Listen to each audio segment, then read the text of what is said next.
What's up, everybody? Welcome to the channel, Rockin' the Country. I'm Don. I'm doing a subscriber request today, and Dean Summerwind. And when I saw that name, I'm like, that is a seriously cool last name. That I'm thinking maybe there's like Indian derivation or something like that, and I still don't know. But Dustin Christensen, that's the artist who also goes by the name Dean Summerwind. I'm not sure what the story is there, but whatever. The name of the song is Parked Out by the Lake, and Dean, aka Dustin, is from Idaho, but raised in Utah, so he's been in some of the most beautiful land there is. And this is requested by Kyle Borders, and just a little thing I noticed about Dean, he got his MBA, and then just was like, I want to be your singer-songwriter. And apparently it worked, because I'm finding out about him, but I like that when somebody will go for their dreams. I'm sure he caught some flack from family members for that, but maybe not. All right, here we go. I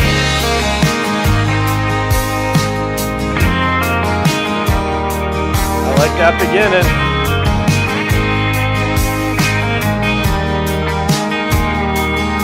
I'm still parked out by the lake, 80 miles from Santa Fe. And I'm sitting here just parked out by the lake. I've been to Santa Fe. If you're wondering where I park, I'm out parked by the lake. It's the lake that's 80 miles from Santa Fe. And I'm parked out by the lake, 80 miles from Santa Fe. It's the lake that's parked where I'm at. By the lake. Oh, I like it. Oh my God. This is brilliant. Holy crap. This is the most unique beginning to a lyrical endeavor that I've heard. I don't know where he's going, but he's stuck in one place. I'm parked by the lake, 80 miles. He's on auto loop, and this is so purposeful. It's freaking brilliant. 80 miles from Santa Fe, and I'm still parked out here by this lake. 80 miles from Santa Fe. I can't wait to see how he develops this. You remember that old lake, the one by Santa Fe? That's where I'm at, I'm sitting out here parked. And I'm parked here by the lake, 80 miles from Santa Fe. And it's a lake that you remember where I parked. And I'm parked out by the lake, 80 miles from Santa Fe. It's a lake that's parked where I'm at, out by the lake. And this lake is where 80 miles from Santa Fe, and I'm still parked out here by this lake, 80 miles from Santa Fe. And someday I'm gonna move, but right now I'm parked. And you know that lake out by Santa Fe, that's where I'm at. I'm parked, waiting for you. And you know that I'm parked out by the lake. You remember that lake out by Santa Fe. And I'm gonna sit here parked out by this lake, out by this lake, by the lake.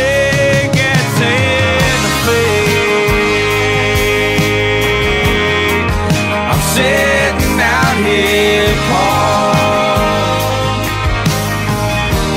it's where I told you how I felt, by the lake of Santa Fe.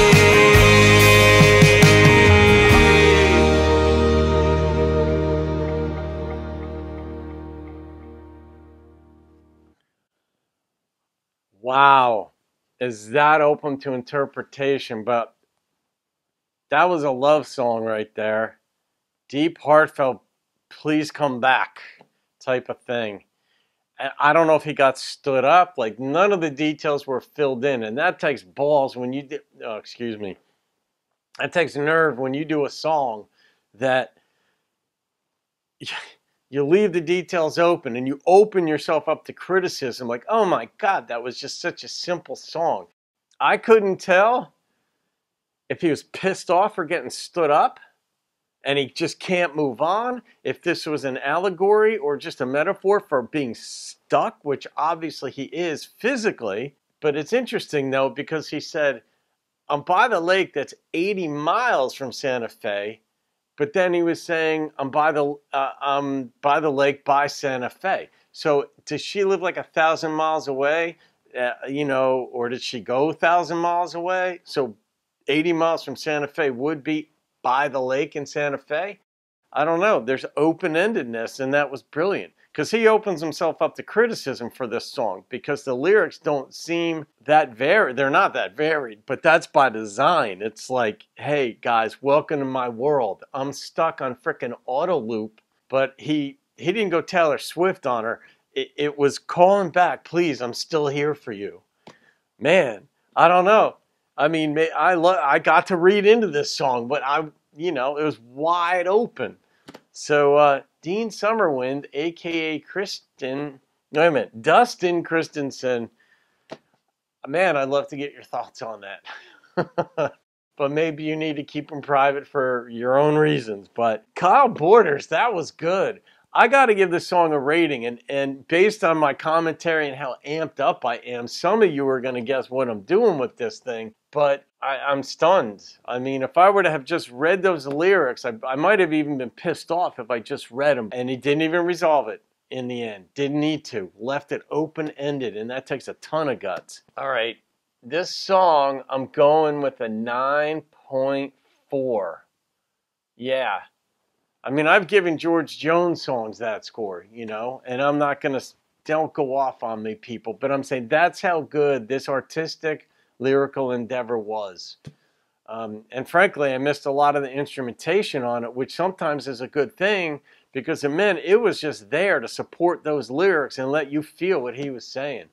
Repetition's not easy for an artist to come out, and you got to remember in what order those lyrics are, like in concert. You're not going to have a lyric sheet in front of you, but it was varied just enough, but said the same thing.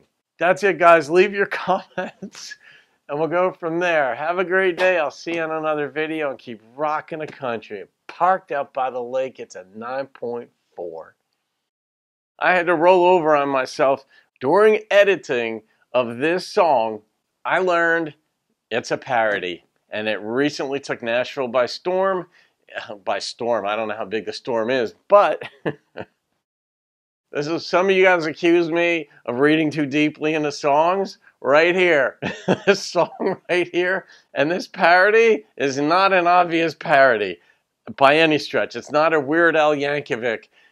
He's making fun of a previous song that he had done. I had no idea. So anyway, I'm throwing myself under the bus, just so you know.